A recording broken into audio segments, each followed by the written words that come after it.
capítulo 20 de Êxodo, verso de número 17, vai dizer assim: não cobiçarás a casa do teu próximo, não cobiçarás a mulher do teu próximo, nem o seu servo, nem a sua serva, nem o seu boi, nem o seu jumento, nem coisa alguma que pertença ao teu próximo. Senhor Jesus, eu quero te agradecer, meu Pai, por termos vencido, meu Pai, essa jornada e estarmos aqui edificados, meu Pai, na tua palavra, mediante os mandamentos que o Senhor promulgou ali no Sinai, meu Pai. Entendemos que hoje esse mandamento ele já não é mais escrito em tábuas de pedra, mas em tábuas de carne do nosso coração, meu Pai. E nós somos gratos por isso. Pela cruz de Cristo, isso mexer em nossa mente, mexer em nosso coração, e nós nos fazermos entendidos a tua palavra e aquilo que o Senhor quer transformar em nós. Pai, eu venho pedir que o teu amor e que a tua presença venha abundar ainda mais sobre esta casa, meu Pai. Nós queremos sentir a tua presença, nós queremos ser transformados, e nós queremos, meu Pai, tirar até a última gota de todo o pecado que ainda resta dentro de nós, meu Pai. Nós queremos expulsar isso de dentro de nós, através da ministração e da absorção da tua palavra no nosso coração. Sê conosco, Senhor Jesus, nos abençoa. Espírito Santo, aqui é a tua casa, aqui reside, meu Pai, o lugar onde você habita, aqui, Senhor Jesus, aqui é o lugar da tua habitação, e eu peço, vem sobre nós nessa noite, é o que nós lhe pedimos, meu Pai, em nome de Jesus, amém. Gente, vamos lá, não cobiçarás. Cobiçar, na verdade, o que quer dizer a palavra cobiçar? É você desejar algo ao que você não pode ter. Cobiçar, na verdade, se nós olharmos para o termo hebraico, é você dar vazão para as suas paixões, para os seus desejos pecaminosos. A gente vai perceber que os nossos pecados nada mais são do que desejos que estão internalizados no centro da nossa alma, a qual nós transformamos aquilo num ídolo, e que nós não medimos esforços para poder conquistar aquilo, ainda que aquilo seja proibido para nós. Então, Deus está falando aqui para que nós não cobiçássemos a casa do teu próximo. Então a gente já começa a ver que Deus ele começa a falar que nós não podemos o que? Desejar aquilo a qual o seu irmão conquistou com grande sacrifício, que é o lugar da sua habitação. Então falamos aqui de família. Falamos aqui também de não cobiçar a mulher do teu próximo. E aqui, na verdade, como é uma cultura patriarcal, isso vale para os dois sexos. Tanto a mulher não pode cobiçar o homem do próximo, como o homem não pode cobiçar a mulher do próximo. Então nós estamos falando aqui de intimidade do casal. Fala que em o seu servo, ou seja, não cobice os recursos que o seu irmão tem, que o seu próximo tem. Porque vai falar aqui de o seu servo, a sua serva, nem o seu boi, que na verdade eram o quê? Eram elementos, eram coisas que uma pessoa poderia ter que facilitaria o seu trabalho e que traria renda para aquela pessoa, que eram os seus empregados e o seu boi. Nem o seu jumento, nem coisa alguma que pertença ao teu próximo. Então, eu sei, gente, a gente já está careca de saber que a gente não pode cobiçar as coisas das pessoas, que eu não posso desejar aquilo que não é meu. Porque sabe, meus amados, tem coisa que a gente já está careca de saber, principalmente eu. Mas, quando a gente fala de olhar os 10 mandamentos através de uma visão vinda da graça, a gente já não olha mais os frutos que esse pecado está gerando, ou seja, a cobiça. Quando nós falamos, ou quando nós temos uma ótica dos 10 mandamentos, ou de tudo aquilo que Deus falou, numa ótica de graça, eu já não avalio, como eu disse, os frutos, mas eu passo a avaliar a raiz, o porquê que aquilo acontece na minha vida. Porque quando nós entramos na graça, Deus já não trabalha conosco, a expectativa de Deus não é que nós venhamos a ser nós não venhamos a não sentir determinadas coisas pelo fato de nós estarmos remediados. Mas Deus, Ele quer curar as raízes que nos faz pecar em alguns aspectos da nossa vida. Então, é como se você tivesse febre, você estivesse com febre, só que a razão dessa febre, na verdade, é uma infecção que está dentro do seu organismo. Então a mensagem da lei em si, no Antigo Testamento, era o quê? Dar um remédio para ele, para que a dor dele passe. Era algo que vinha para cobrir o pecado. No Antigo Testamento, os pecados não eram perdoados, os pecados eram cobertos através de um sacrifício de cordeiro. Mas quando nós estamos no Novo Testamento, nós passamos, depois da morte de Cristo, depois do advento de Cristo na cruz, a coisa muda.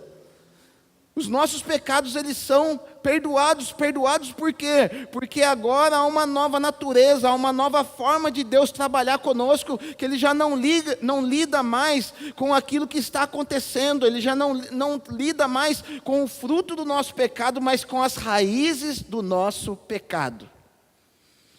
Então Ele vem como um machado, Jesus, através do Espírito Santo, Ele vem como um machado para poder tirar as nossas raízes que nos levam a alguns pecados. E nós fomos observando desde o primeiro mandamento, vamos lá, o primeiro foi o quê? Que as pessoas não estavam reconhecendo o Senhor Jesus como um Senhor na sua vida, mas apenas como um Deus. Ou seja, você servir a Deus sem ter o senhorio de Cristo na tua vida, vai te levar a pecar. Então nós fomos falando sobre ídolos, nós falamos sobre sábado, nós falamos sobre uma série de coisas. E eu acho muito legal a maneira como Deus fala. Por exemplo, quando Ele vai falar do fruto do Espírito, que foi até um item do nosso grupo de líderes, a qual nós tivemos o treinamento terça-feira, nós falamos sobre fruto do Espírito. Oh, Laurinha, glória a Deus. Na Bíblia fala que quando o cara leva um copo de água fria, ele tem o galardão. Quando você traz café, tem galardão duplo. Amém? Amém? Então, gente, o que acontece? Quando nós falamos do fruto do Espírito, eu estava falando para os nossos líderes. O fruto do Espírito são 9 aspectos do fruto do Espírito. Tá? Nunca fale frutos, porque é fruto do Espírito, no singular. E dentro desse fruto do Espírito, tem 9 aspectos que estão relatados lá em Gálatas 5:22, que é o quê? Amor, paz, gozo, benignidade, bondade, fidelidade, mansidão e domínio próprio. A gente vai ver que ele começa sempre com o principal, que é o amor. Todas as coisas Deus faz por ordem de importância. Nós vemos aquilo começando com o amor. Mas nós vemos também Deus finalizando o processo através de algo muito importante, que é o domínio próprio. Se você pegar daqueles 9 aspectos do fruto, você vai ver que, se a gente colocar numa balança, é lógico que é difícil a gente quantificar isso, mas você vai ver que o amor, que é a base de tudo, se você correr por todos eles e não tiver o domínio próprio na tua vida, você não consegue cumprir nenhum daqueles. Por quê? Porque a gente entende que Jesus, como sendo o alfa e o ômega, e todas as coisas foram feitas por Jesus e para a glória de Jesus, ou seja, tudo aquilo que Deus criou tem um DNA, tem uma amostra daquilo que Jesus é, em tudo que por Ele foi criado. Então nós vemos Jesus como sendo um alfa e um ômega, ou seja, Ele começa num ponto, mas Ele termina no mesmo ponto, como se fosse o quê? Uma aliança, que não tem começo e nem fim. Então, se a gente começa com amor, eu preciso terminar no domínio próprio, e aquilo, fazendo uma junção, ele se torna um ciclo na minha vida. A mesma coisa acontece com os mandamentos. Começa falando de senhorio de Jesus sobre a minha vida. Mas depois ele termina aqui com o não cobiçarás. Agora eu pergunto para você, você já parou para perceber e já avaliou dentro de si, por que nós cobiçamos as coisas das outras pessoas? Eu falo nós, meus amados, porque aqui está falando com gente.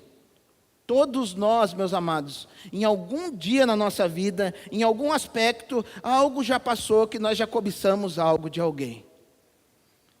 Não está nenhum extraterrestre, nenhum anjo descido dos céus aqui falando com vocês. Existe alguém aqui falando com vocês, dependente da graça de Deus, e que reconhece que muitas vezes eu erro e peco contra o meu Deus. E tudo isso nós podemos incluir cada um de nós que estamos aqui. Agora você já parou para pensar por que nós cobiçamos as coisas do nosso próximo? Por que nós cobiçamos a condição do nosso próximo? Por que muitas vezes nós cobiçamos o dinheiro do nosso próximo, posições do nosso próximo, família do nosso próximo, mulher do nosso próximo, homem do nosso próximo? Você já parou para avaliar por que isso acontece dentro de nós? Porque isso, se a gente conseguir entender o que acontece por trás disso, o Senhor Jesus, Ele começa a trazer cura para a nossa vida, porque sabe, muitas vezes nós vivemos alguns pecados, muitas vezes nós não conseguimos avançar, porque nós não conseguimos ainda reconhecer a origem de algumas coisas na nossa vida, mas uma vez que Jesus, como a luz verdadeira, Ele traz luz sobre aquilo que me causa o pecado, sobre aquilo que tem uma raiz de iniquidade no meu coração que me faz pecar, já se inicia a partir desse momento um processo de cura. E Deus está aqui para nos curar essa noite.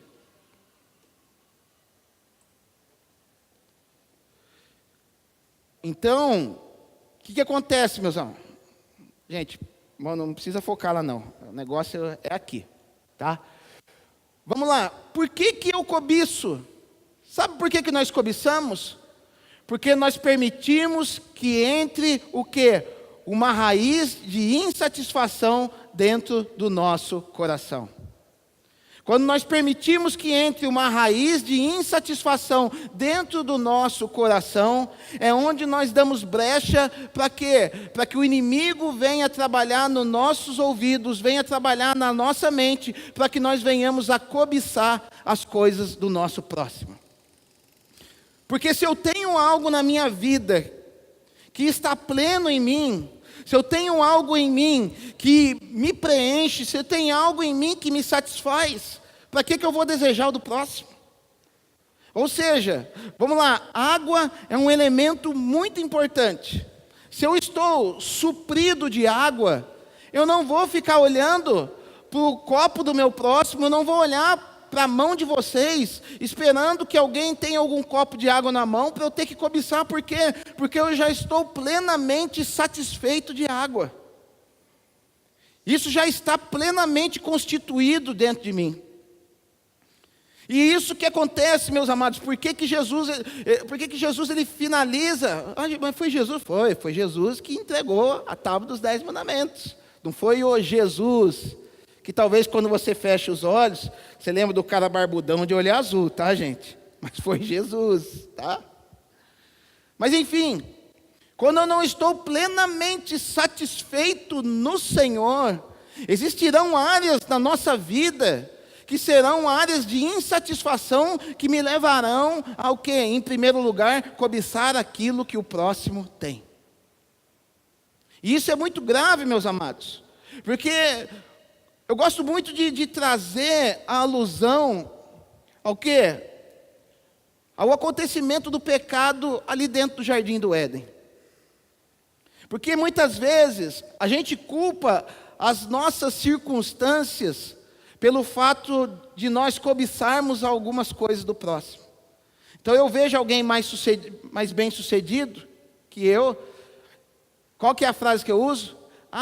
Mas também ele tem o quê? Ele tem uma circunstância mais favorável que eu.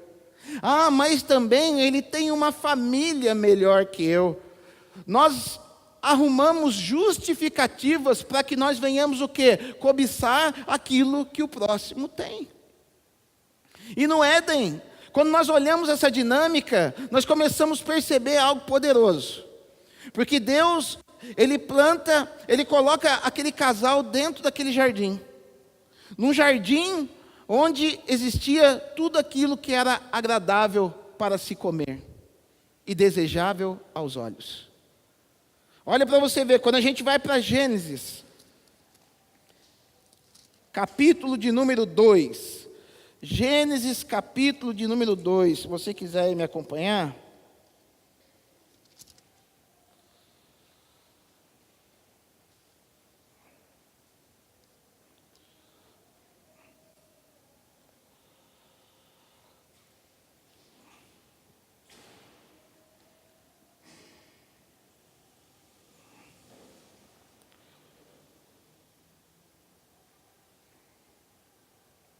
Deixa eu olhar aqui, gente. Desculpa que eu não marquei o texto que eu tinha marcado na minha outra Bíblia. Acabei usando a Bíblia que estava no meu carro. Deixa eu achar aqui. Olha lá. Gênesis capítulo 2, verso 9. Olha o que está escrito. Do solo fez o Senhor Deus brotar toda a sorte de árvores agradáveis à vista e boas para alimento, e também a árvore da vida no meio do jardim. Ou seja, o Senhor, Ele plantou árvores que eram agradáveis à vista. O que o texto quer dizer? Que Deus colocou naquele lugar do bom e do melhor, para que eles não sentissem falta de nada, eles eram plenamente supridos de tudo aquilo que eles precisavam e desejavam.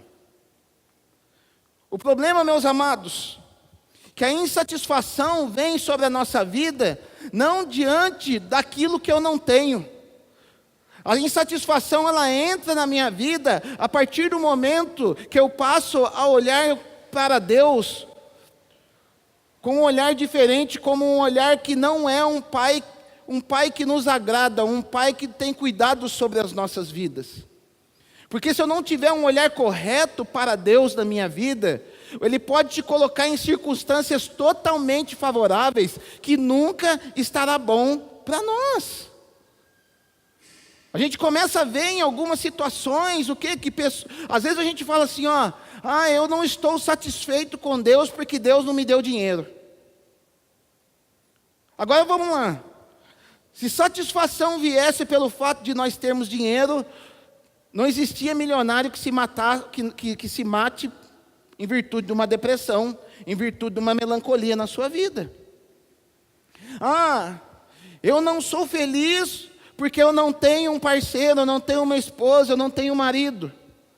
Se isso fosse a razão da nossa felicidade, o que acontecia? Pessoas que estavam casadas não adulteravam, pessoas que estavam casadas não viveriam em crise, pessoas que estão casadas não teriam problemas com rejeição ou por achar que são menos amadas por Deus. Começou a reparar que não são as circunstâncias que nos rodeiam que nos faz estar plenamente satisfeitos. Eu quando me converti, o que aconteceu? Eu queria arrumar uma esposa. E já estava com a minha casa pronta, já estava com tudo feito. Só que o que acontecia era a época que eu estava conhecendo o Senhor. E eu falava, minha casa já está pronta, tudo, eu preciso de uma esposa para mim.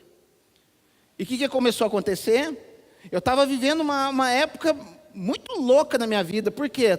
Estava conhecendo Jesus. Jesus era aquele primeiro amor. Estava conhecendo Ele de uma maneira extraordinária.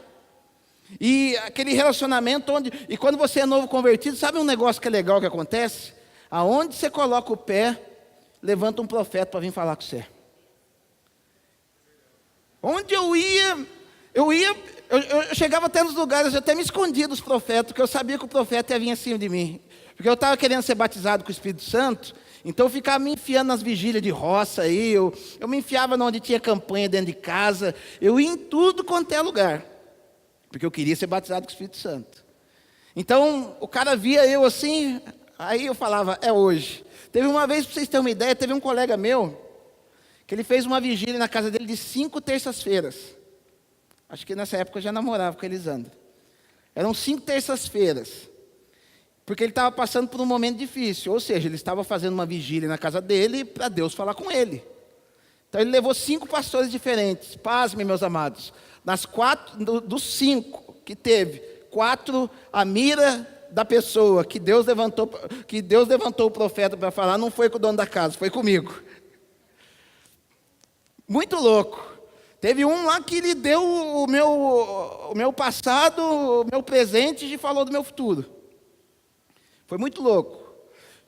Então o que estava? Deus estava me cercando de amor. Deus estava me dando uma nova vida. Deus, ele estava me abraçando. Deus estava falando comigo. Hoje eu vejo o quanto é gostoso. Porque o profeta fala comigo ainda hoje? Fala, mas ó... A gente, às vezes fica eu com a Elisandra lá em casa, você vê fulano lá, podia ter falado com a gente, cara. Que tem isso aí, vai falar que você não tem também. Pô, podia ter sido eu, cara. Tá. E o que acontece? Deus estava me cercando de coisas maravilhosas. Mas daqui a pouco veio aquilo, eu preciso de uma esposa. Eu preciso de uma esposa, eu preciso de uma esposa. E aquilo se tornou uma obsessão na minha vida. Então o que acontecia? Eu saía para a rua e via aqueles caras com camisa do Corinthians, gente, com mulher do lado, eu falava, aqueles corintianos tem ou não tenho, cara? Como é que pode, cara? E eu ficava mordido com isso. E aquilo que começou a fazer, começou a vir uma insatisfação no meu coração. Aquilo eu comecei a sentir uma falta no meu coração. Graças a Deus, o Senhor enviou a Elisandra a tempo, mas Deus olhou eu como um novo convertido, e Ele trouxe rápido um escape para que eu não ficasse muito triste com aquilo. Mas eu percebia que aquilo estava atrapalhando o meu relacionamento com Jesus. Eu percebia que quando eu ia orar, uma voz falava no meu coração dizendo, filho, a fonte da tua satisfação não pode ser uma mulher, uma esposa, ainda que isso seja lícito. A fonte da tua satisfação tem que ser eu, porque uma vez que eu sou a fonte da tua satisfação, nada vai nos separar. Sabe, meus amados, o diabo ele não trabalha em nós através de coisas ilícitas. O diabo trabalha na nossa mente através de coisas lícitas, através de desejos, através de coisas que muitas vezes nós consideramos como primordial na nossa vida. O diabo, meus amados, ele é o maior marqueteiro que existe. Porque qual que é a função de um profissional de marketing? Já parou para pensar? A função de um profissional de marketing, o que é? É ele expor um produto para você, para ele criar na sua mente uma necessidade para que você venha adquirir aquele produto. Por isso que existe comercial na TV. Então o comercial vem o quê? Ele vem mostrar um novo carro que tem umas tecnologias diferentes daquele carro que você já tem. Mas você já tem um carro bom.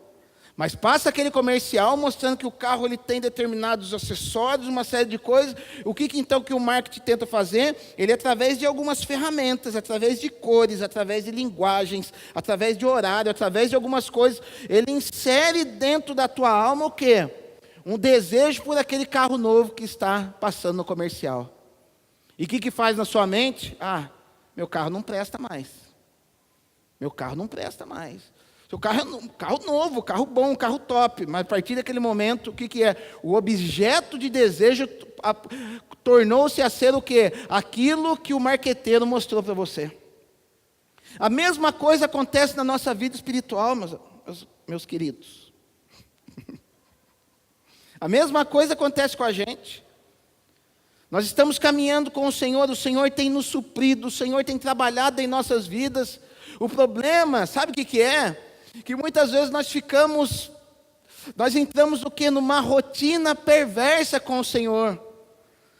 Nós entramos numa religiosidade pelo nosso baixo relacionamento com Deus.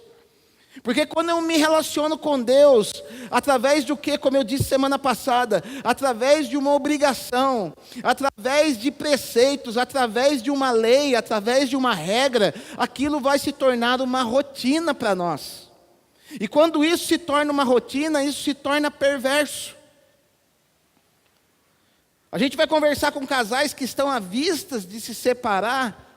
A frase do casal geralmente são duas frases: acabou o amor, ou o nosso casamento caiu na rotina. O que é um casamento cair na rotina? Ou seja, segunda é dia de jantar junto, terça é dia de namorar, quarta é dia de cada um para o seu canto, na quinta é dia de qualquer outra coisa, de passar com o filho. Ou seja, só que ele começa a fazer o quê? Aquilo que um dia foi bom, pelo fato de ter dado certo, a pessoa ela toma aquilo para a vida dela como uma regra. Então ela começa o quê? Na outra semana ela faz de novo. Já que foi bom semana passada, vamos repetir. Mas já que foi bom na outra semana, vamos repetindo.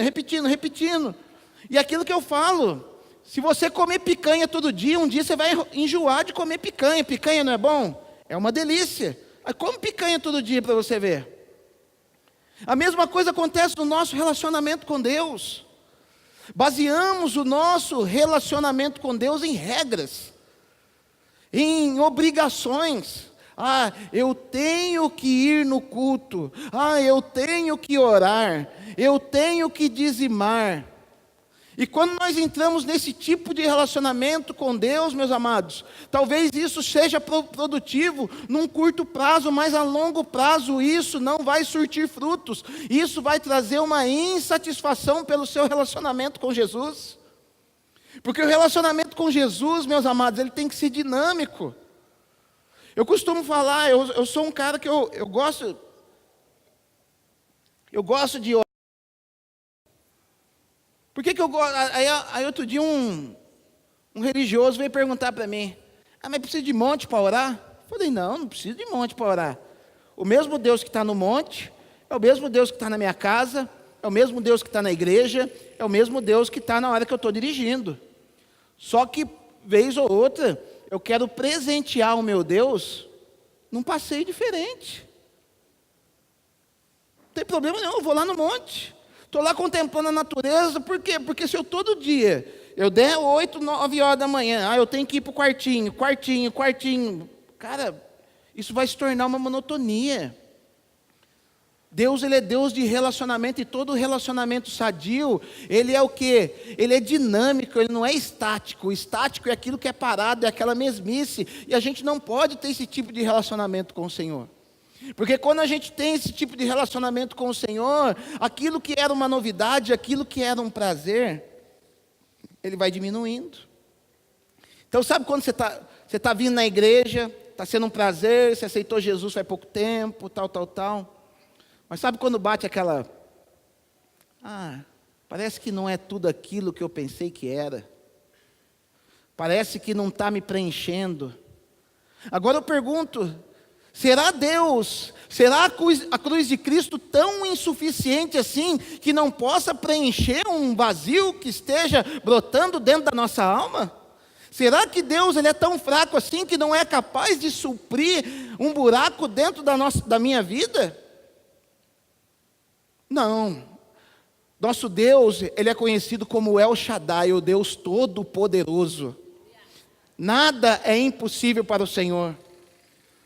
O problema é que nós entramos num tipo de relacionamento perverso que começa a trazer em nós insatisfações. Então aquilo que um dia era o centro do meu prazer passa a não ser mais, porque eu começo a colocar coisas mais importantes nesse relacionamento. Coisas começam a valer mais na minha vida do que o relacionamento com o Senhor. E quando o Senhor não me satisfaz, porque como eu disse, do Senhor é a terra e toda a sua plenitude, tudo é do Senhor. Quando eu não entendo que tudo isso me pertence, eu passo a focar somente em um elemento só. Então eu passo somente a focar o quê? No boi do meu próximo. Eu passo somente a focar na mulher do meu próximo. Porque uma vez que eu não tenho um relacionamento prazeroso com o Senhor, o meu coração, ele não começa a fluir mais nesse prazer. E quando eu não fluo mais nesse prazer, quem que vai ser afetado? O meu próximo. Então, quando o meu coração não tem prazer no Senhor, automaticamente, isso vai chegar depois de algum tempo, no fato de eu não ter prazer mais na minha esposa. E quando isso se torna um ciclo dentro do meu coração, primeiro começa com a esposa, depois começa com a minha casa, depois começa com o meu carro, depois começa com o meu emprego, depois começa com o meu chamado, depois começa com uma série de coisas, e daqui a pouco o que acontece? Nós estamos totalmente afastados do Senhor, virando uma pessoa totalmente desejosa, não por aquilo que eu tenho, mas desejosa por aquilo que o outro tem. E você já parou para perceber que aquele ditado, ele é bem real, que a grama do vizinho sempre é mais verde que a nossa? Você já parou para perceber? Na verdade, esse ditado, ele é um ditado que reflete uma perversidade que está escondida dentro do nosso coração, porque a grama do vizinho não é mais verde do que a nossa. O teu olhar para a grama do vizinho faz a grama do vizinho se tornar mais verde para você. A grama do vizinho passa a ser mais verde porque o meu olhar está focado naquilo. Por quê? Porque eu somente estou olhando para a grama do vizinho. O foco tornou-se a grama do vizinho. Mas quando eu vou olhar para a casa do vizinho, talvez a casa do vizinho não seja melhor que a minha casa. Mas como eu estou focado somente na grama, como a fonte do meu prazer tornou-se a grama, eu acabo me perdendo. Então eu começo a desejar tudo aquilo que o outro tem, porque uma insatisfação bateu dentro de mim. E o que foi que aconteceu no Éden? Eles são supridos do bom e do melhor, das melhores árvores, como foi dito aqui, desejáveis à vista. Ou seja, eram árvores, porque havia um mandamento sobre eles, eu estou batendo nessa tecla aqui com vocês, havia um mandamento sobre a vida deles: de todas as árvores do jardim comereis. Aonde que está o prazer de vocês? No consumo de todas as árvores do jardim. Mas vocês não vão poder comer a árvore do conhecimento do bem e do mal. Do resto vocês podem comer, vocês podem não, vocês devem comer. Por quê? Porque a caminhada de vocês, o que vai tornar a caminhada prazerosa é o consumo das árvores desejáveis à vista. Eu já fiz desejáveis justamente por isso. O problema é que quando entra o quê? Quando entra uma insatisfação por aquilo que Deus deu, por aquilo que Deus mandou para que o relacionamento fosse produtivo, quando entra essa insatisfação, eu deixo de quê? De cumprir o meu propósito. Isso está até lá no livro que eu estou escrevendo. O que é deixar de cumprir o meu propósito? Você sabe qual o seu propósito de vida? Eu sei que muita gente aqui não sabe qual é o seu propósito de vida. E eu digo que nós temos um propósito em comum, todos nós. O mesmo que eu tenho, porque às vezes a gente fala, propósito cada um tem um. Amém, também. Mas existe um propósito que é comum a todos nós. Sabe qual que é? Cultivar e guardar. Vai cultivar e guardar o que, pastor? Cultivar aquilo que Deus colocou como semente na tua vida. Há uma semente que o Senhor já plantou na tua vida. Você tem que descobrir a semente que Deus colocou na tua vida, porque o resto é comum a todos nós.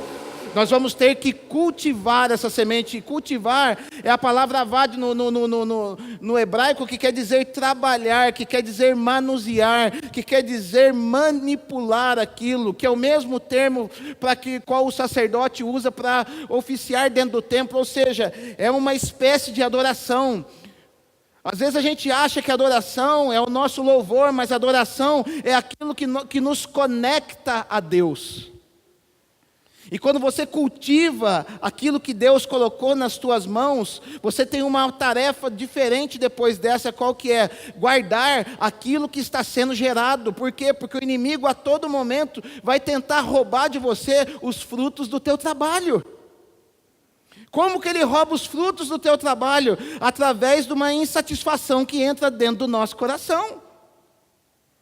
Porque no dia que o casal deixou de cultivar as árvores desejáveis à vista que o Senhor tinha colocado para eles, o que eles fizeram?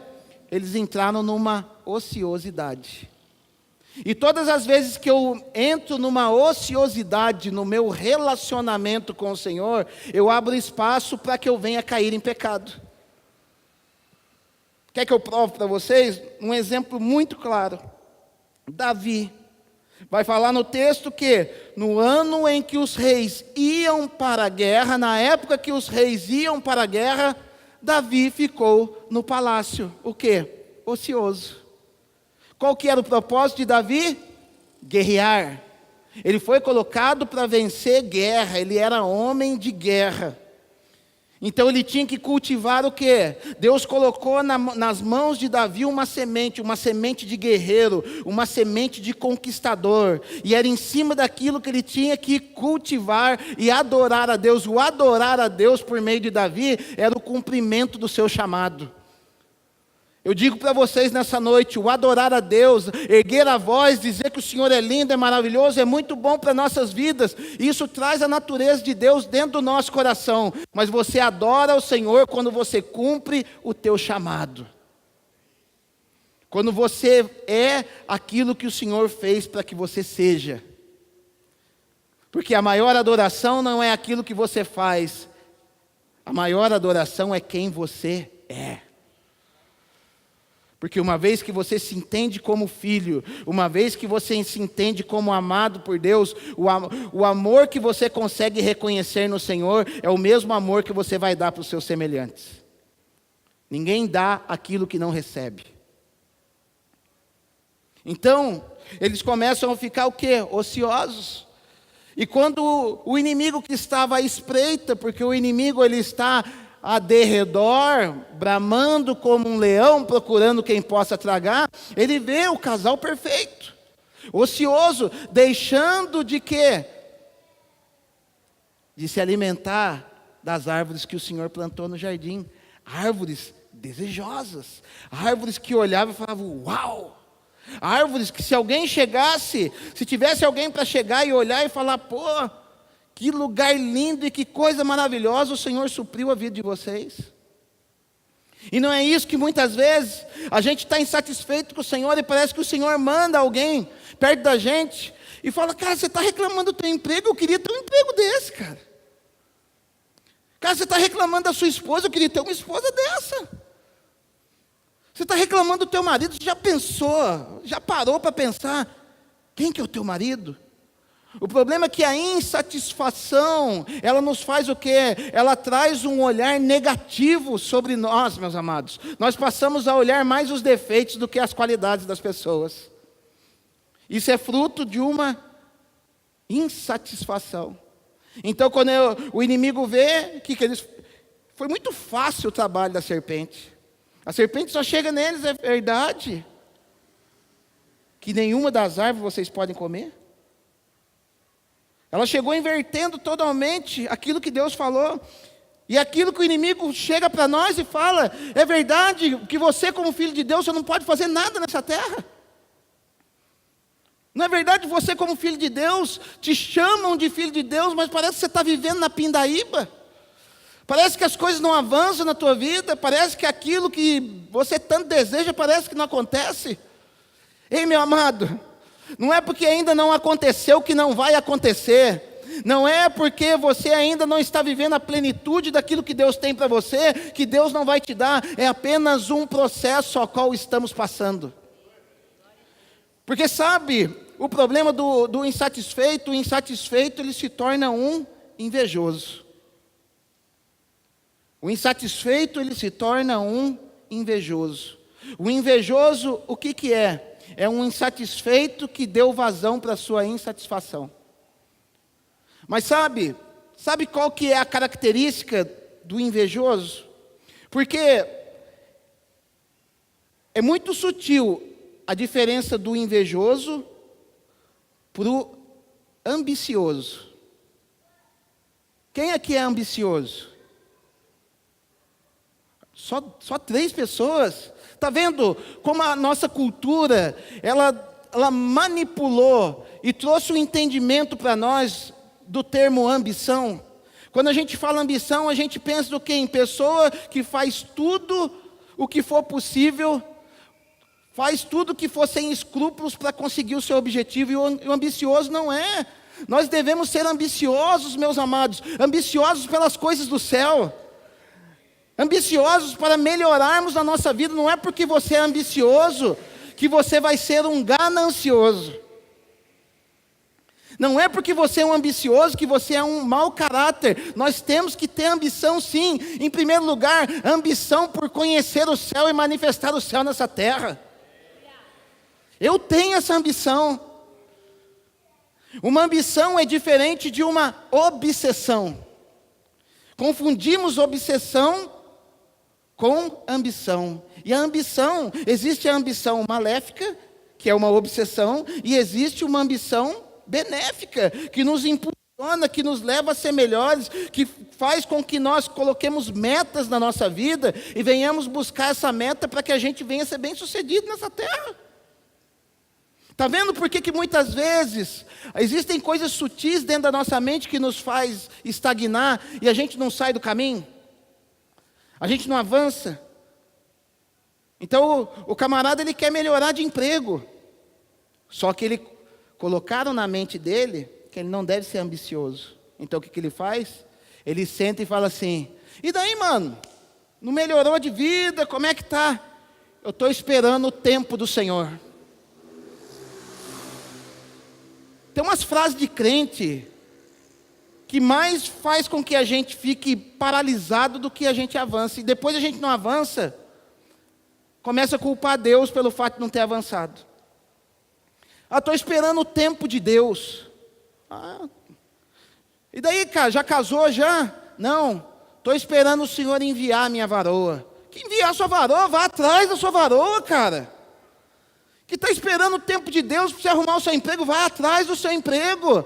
Eu estou esperando o tempo de Deus para você ser empresário. Empreenda, cara, e vai para cima. Comece a fazer, porque o Senhor vai colaborar com você.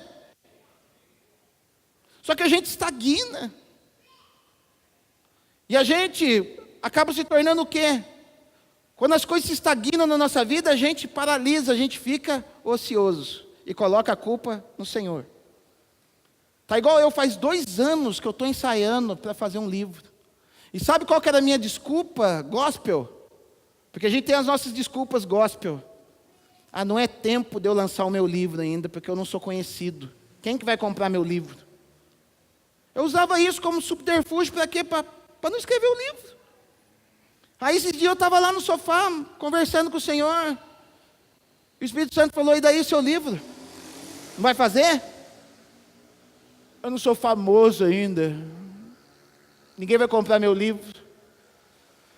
Ele falou: quem está falando negócio de vender livro? Estou falando de você fazer seu livro. Levanta, vai lá e faz. Mas é difícil. Vai lá e faz. Aí na hora que eu sentei, porque eu fui lá, ele está falando, eu vou sentar na frente do computador, eu vou ser tomado pelo Espírito Santo, eu vou arrebentar de digitar. Aí eu pus meu computador lá e sentei. Falei: agora, Jesus, faz aí. Faz aí não, faz você. E eu comecei. E o que começou a vir? O quê? Um incômodo em mim. Não vem nada, não é para eu escrever. Na hora que eu levantava, o Senhor senta de novo e insiste. 2 horas para escrever uma página. 2 horas para escrever uma página. Aleluia! Voltei com o computador embaixo do braço.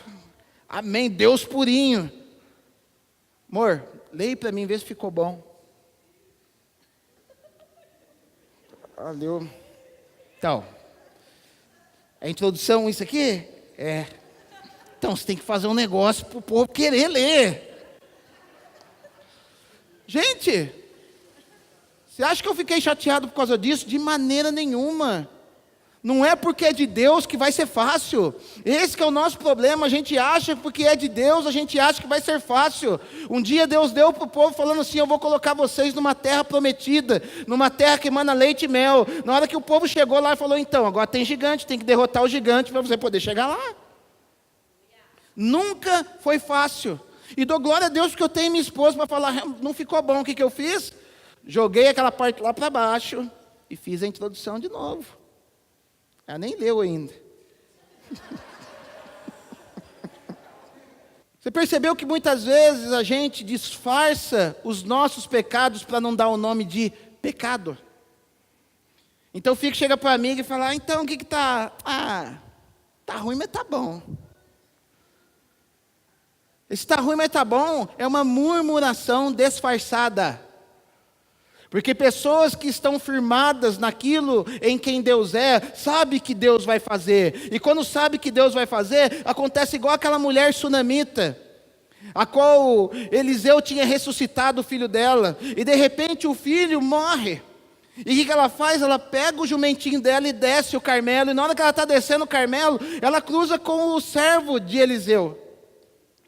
E aquele servo pergunta para ela: o que está acontecendo? Existe alguma coisa que aconteceu na tua vida? Ela: tudo vai bem. Mas o filho estava morto em casa.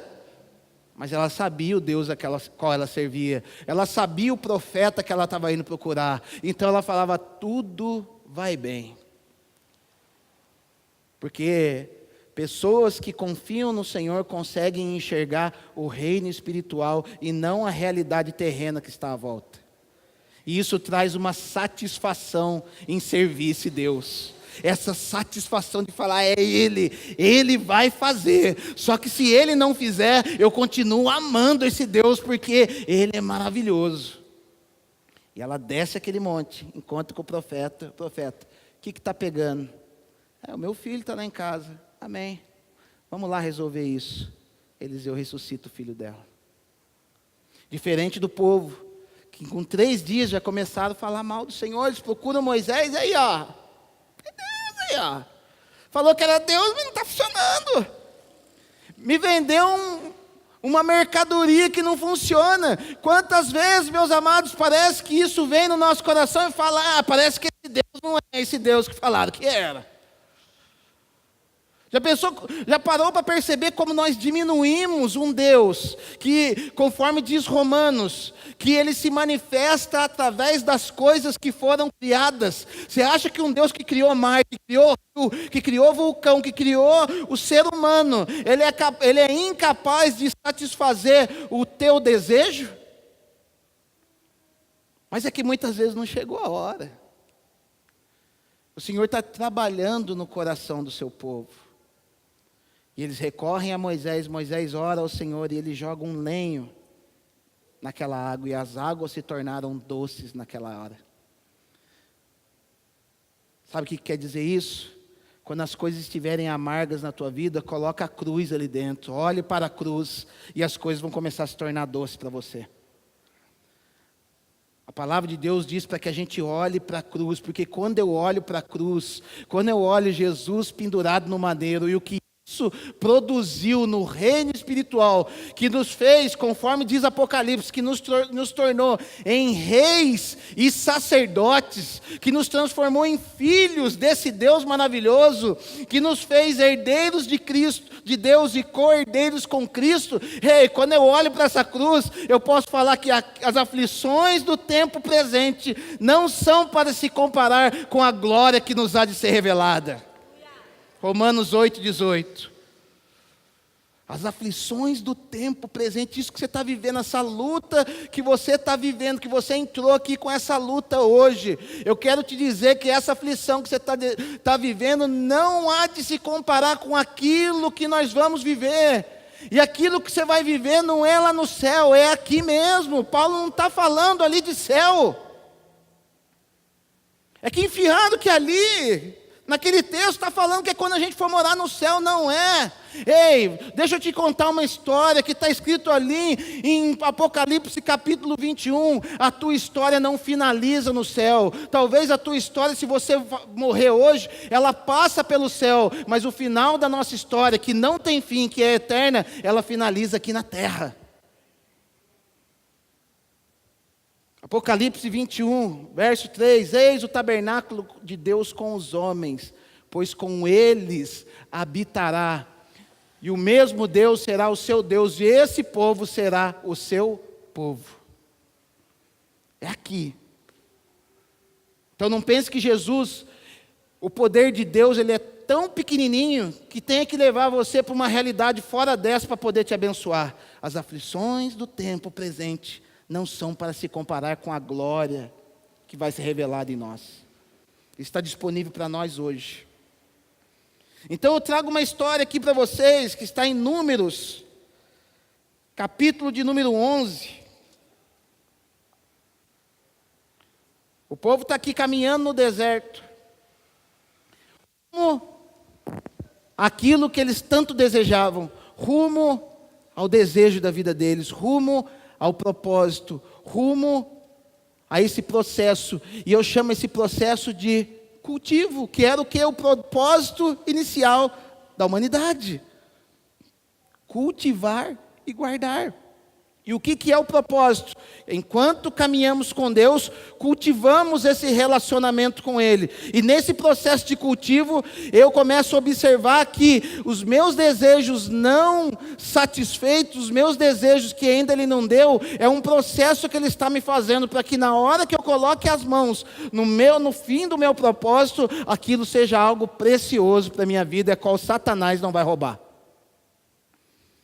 Então ele vem aqui: queixou-se o povo da sua sorte aos ouvidos do Senhor. Ouvindo o Senhor, acendeu-se-lhe a ira, e o fogo do Senhor ardeu entre eles e consumiu extremidades do arraial. Então o povo clamou a Moisés, e orando este ao Senhor, o fogo se apagou. Pelo que chamou aquele lugar Taberá, porque o fogo do Senhor se acendera entre eles. E o populacho que estava no meio deles, existia um Zé Povinho ali, um povo que tinha vindo do Egito. Esse populacho quer dizer isso, era um povinho que tinha vindo do Egito com a mentalidade egípcia, que contaminava o povo com uma insatisfação, porque olha o que eles falavam: e o populacho que estava no meio deles veio a ter grande desejo das comidas dos egípcios.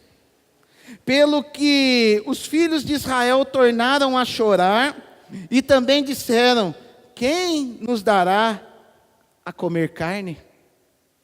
Lembrando-nos dos peixes que no Egito comíamos de graça, boca livre, 0,800. Dos pepinos, dos melões, dos alhos silvestres, das cebolas e dos alhos. O cara estava indo para a terra que mana leite e mel, algo poderoso, e o cara estava preocupado com pepino e com cebola. Percebeu quando a nossa insatisfação faz os nossos olhos voltarem para coisas tão pequenas? É muito louco.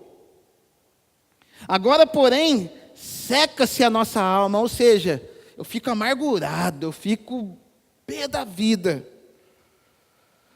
E nenhuma coisa vemos senão este maná. Era o maná como a semente de coentro, e a sua aparência era semelhante ao bidélio. Espalhava-se o povo e o colhia, e em moinho o moía, e num grau pisava, e em panelas cozia, e dele fazia bolos. E o seu sabor era como de bolos amassados com azeite. Está vendo? Eles passando por um processo a qual o Senhor queria levá-los para a terra prometida. No capítulo 13, 2 capítulos para frente, o povo vai estar na cara do gol. O povo vai estar na cara do gol para poder atravessar para a terra prometida. Mas o povo tinha um coração murmurador. e começou a reclamar daquilo que Deus tinha colocado para aquele momento no seu relacionamento. Não reclame daquilo que você está vivendo. Aquilo que você está vivendo com o Senhor é fruto necessário que o Senhor coloca na tua vida para que o relacionamento entre vocês venham crescer. O nosso relacionamento, o relacionamento do Senhor, ele é crescente. E tudo aquilo que Ele faz em nossas vidas visa a um crescimento de relacionamento e uma robustez do caráter de Cristo em nós. Fruto do Espírito se desenvolve como? Estamos falando sobre fruto do Espírito na reunião de líderes, na escola de líderes. Fruto do Espírito se desenvolve através de dificuldades. Um dos aspectos do fruto do Espírito, o que é? É o quê? É perseverança. Perseverança, no entendimento comum, vamos dizer que é como se fosse a paciência. Como que se desenvolve a paciência? Quando Deus ele quer trabalhar a nossa paciência, o que Ele coloca nas nossas vidas, conforme diz Romanos capítulo 5? Ele coloca tribulação.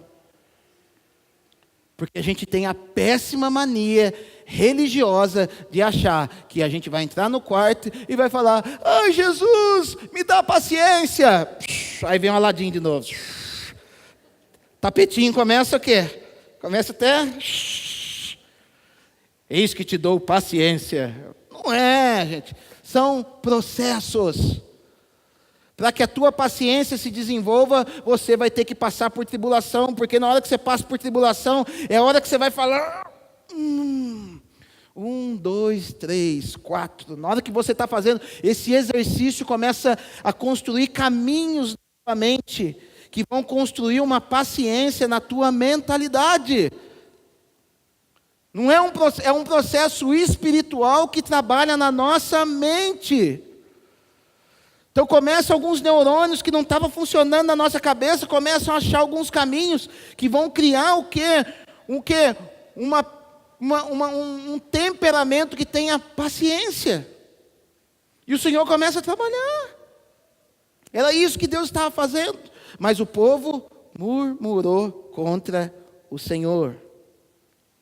Agora veja, como filhos mimados, a gente acha que a nossa murmuração ela vai acelerar os processos de Deus na nossa vida. Às vezes a gente pensa que a gente está educando os nossos filhos quando eles vêm reclamar de alguma coisa e a gente dá isso para eles.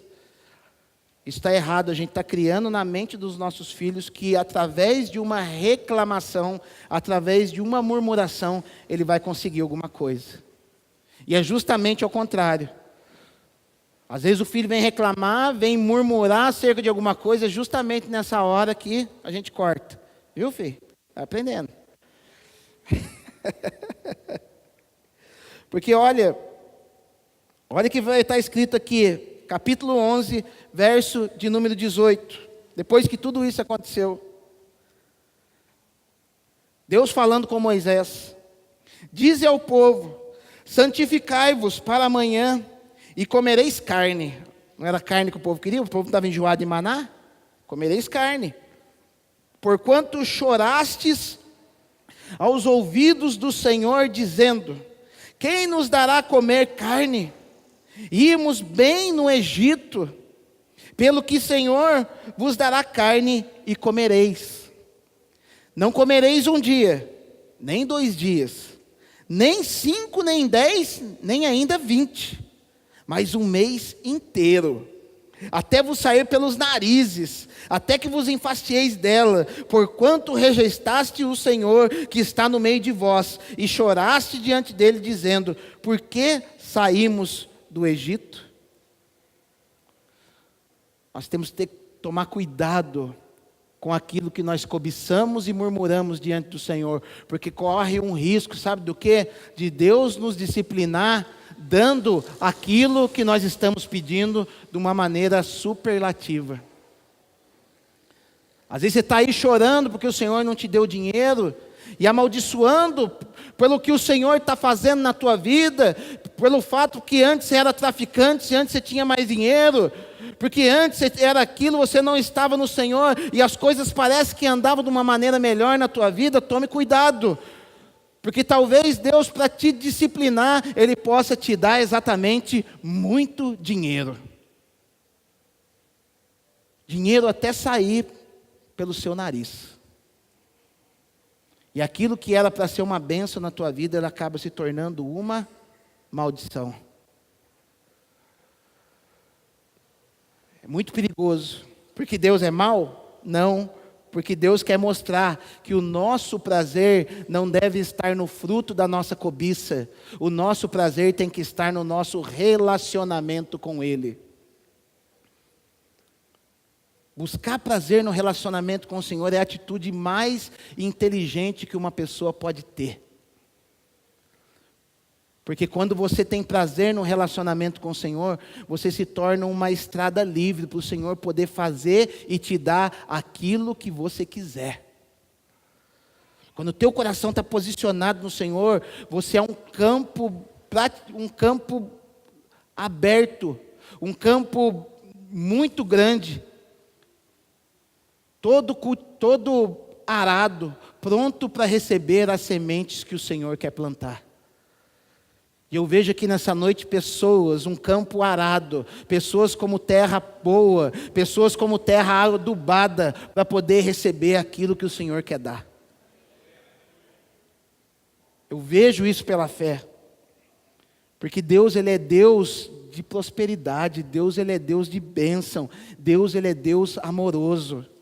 Mas a gente precisa aprender a passar pelos processos, senão vamos virar cobiçadores daquilo que o outro tem. Olha o que ele continua dizendo. Verso de número 31. Então soprou um vento do Senhor, não foi um vento qualquer, foi um vento que o Senhor mandou. E trouxe codornizes do mar, e as espalhou pelo arraial, quase o caminho de um dia, e ao seu redor cerca de 2 côvados sobre a terra. Caminho de um dia, meus amados, é 30 quilômetros. 2 côvados, 80 centímetros. Imagina você andar 30 quilômetros, você passa um montão de codorniz, outro montão de codorniz. 30 quilômetros. Vendo tudo isso acontecer, levantou-se o povo todo aquele dia e à noite, e o outro dia, e recolheu as codornizes. O que menos colheu teve 10 homens, e estenderam para si ao redor do arraial. 10 homens, sabe quanto que é? É como você pegar um balde de 200 litros. Aquele jarro d'água lá são 20 litros. Imagina um pote que caiba 10 daquilo lá. O que menos colheu essa quantidade. Por quê? Porque quando nós somos cobiçosos, a gente come com os olhos e não come com a necessidade. Já viu aquele cara bocão que vai na festa, que está tudo de graça? Tem brigadeiro de graça, picanha de graça, o cara sai que nem um doido. Parece que está desesperado. Sai doido. Enfia no bolso da coisa, sai levando embora para casa. O cara fica doido, porque é cobiçoso, não é satisfeito no Senhor. Não é bonito isso aí não. Isso mostra uma insatisfação no teu coração. Isso reflete uma falta na tua alma. Agora lá. Estava ainda a carne entre os seus dentes, antes que fosse mastigada, quando se acendeu a ira do Senhor contra o povo, e o feriu com praga muito grande, pelo que o nome daquele lugar se chamou Quibrote Hatavá, porquanto ali enterraram o povo que teve desejo das comidas dos egípcios. Nós temos que tomar cuidado com os nossos desejos. Talvez aquilo que você esteja desejando e cobiçando na vida do outro, talvez a mulher que você esteja cobiçando, o carro que você esteja cobiçando, a casa do teu próximo que você esteja cobiçando, na verdade, você está cobiçando coisa de egípcio. Deus tem muito mais para te dar além da tua cobiça. Mas como que nós vencemos a cobiça? Volto de novo a dizer, precisamos encontrar prazer no nosso relacionamento, no cultivo das árvores do jardim. Por quê? Porque eu cultivo uma vez, não está acontecendo nada. Está sim, uma árvore já foi plantada, já foi cultivada, já foi trabalhada. Vou para outro dia, até que você chegue na árvore da vida. Paulo vai dizer em 2 Timóteo, no capítulo 4, quando ele faz a sua despedida, ele fala assim: acabei a carreira, guardei a fé, desde agora a coroa de justiça já me está preparada, não só para mim, mas para todos aqueles que amam a sua vinda. Ou seja, é aquele que anseia por um relacionamento pleno com o Senhor. Às vezes a gente olha para Paulo e fala: uau, que esse cara viveu. Uau, o cara foi para o terceiro céu. Mas sabe o que fez Paulo ir para o terceiro céu? Não foi as 10 horas de oração que ele tinha por dia. Não foi os 10 capítulos de Bíblia que ele lia por dia, porque mandaram ele ler. Não foi os tempos de jejum que levaram ele a fazer isso, não foi nenhuma obra humana, mas foi um desejo que ele tinha no coração de se relacionar de maneira plena com o Senhor. E daí quando a gente vai para o Salmo 37, verso de número 4, Davi nos dá a chave para a gente ter plena satisfação no Senhor, para que os nossos desejos sejam realizados no Senhor. Ele vai dizer: deleita-te também no Senhor. Deleita-te, tenha prazer. Venha para a igreja procurando ter prazer. Vá para o teu momento de oração não como algo pesado, não como uma regra, não como uma obrigação. Venha adorar o Senhor como algo prazeroso. Deleita-te nesse relacionamento. E se Ele falou não para você, comece a enxergar o porquê do não e não simplesmente o não. Comece a olhar por que é não. É porque eu não estou preparado ainda. Que Deus maravilhoso, que não concede tudo aquilo que eu peço. Glória a Deus. Deleita-te também nesse relacionamento e Ele concederá o que deseja o teu coração. Entregue o teu caminho ao Senhor. Sabe, aquilo que você está colocando muito a mão, parece que não vai, entrega para o Senhor. Confia nele e o mais Ele fará.